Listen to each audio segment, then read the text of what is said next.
2 tablespoon मैंने तेल ले लिया। ये गया ज़ीरा। 1 टीस्पून से थोड़ा सा ज़्यादा आप डाल लीजिएगा बेसन।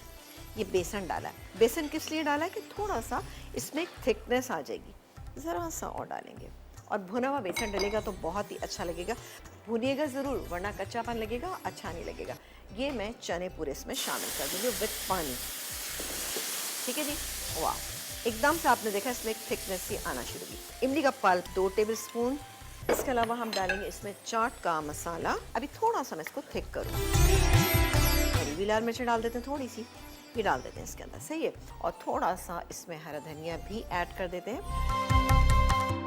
आलू है हमारे पास, तकरीबन ½ kg आलू को हमने बॉईल करके थोड़ा सा मैश कर लिया। बॉईल की हुई चिकन, ठीक है ना, 3/4 कप के करीब ये मैंने इसमें चिकन शामिल कर दी। बारीक कटा हुआ हरा धनिया। इसके अलावा ये चिकन पाउडर, इसमें तकरीबन 1 टीस्पून डालेंगे हम। वाइट पेपर पाउडर 1.5 टीस्पून डालेंगे। इसके अलावा ज़ीरा पाउडर 1.5 टीस्पून, ठीक है। ये green chilli paste, cheddar cheese का इस्तेमाल हम करेंगे।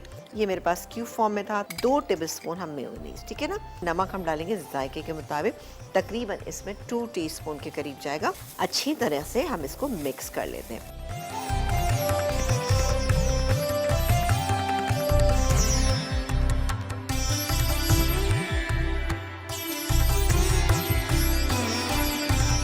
ये मिक्स हो गया। 5 मिनट के इसको मैं रखती हूँ और उसके बाद मैं इसके कटलेट्स बनाना शुरू कर देती हूँ। चिकन मलाई कटलेट्स जो है वो हमने तैयार कर लिया। ब्रेक टाइम में हमने काम किया, जल्दी जल्दी हमने इसके ऊपर क्रम्स वगैरह लगा के इसको हमने फारिग कर दिया। ये मैंने यहाँ पर ऑयल डाल दिया।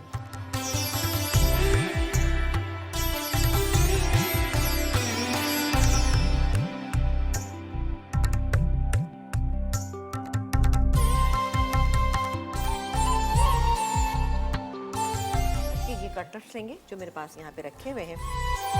थोड़ी सी हम प्याज डालेंगे और कुछ हम ऊपर भी शामिल करेंगे। तो ये गई थोड़ी सी प्याज। अब मैं ये जो मैंने बना के रखा हुआ चाट का मिक्सचर, ये हम इसके ऊपर डालेंगे। नमक 1.5 टीस्पून। ये अच्छे मिक्स हो गई। अभी थोड़ा सा और मिक्स करें क्योंकि चाट के ऊपर जब भी दही डालें तो खूब अच्छा आपने इसको विस्क करना है। अब डालेंगे हम इस पर ये दही तकरीबन 2 से 3 टेबलस्पून भर भर के, लेकिन दही में मैंने सिर्फ और सिर्फ नमक शामिल किया, इसके अलावा हमने कोई चीज़ शामिल नहीं की। यहाँ पर ये डालेंगे हरा धनिया, हरी मिर्चें। ये सब टू यू कि आप चीज़ें कितनी डालना चाहते हैं। ये चटनी जो मीठी वाली चटनी है, ये बन गई ज़बरदस्त सी हमारी चाट होममेड पापड़ी। थोड़ा सा हम इस पे ये सेव डाल देते हैं और ये हमारी चाट कंप्लीट है।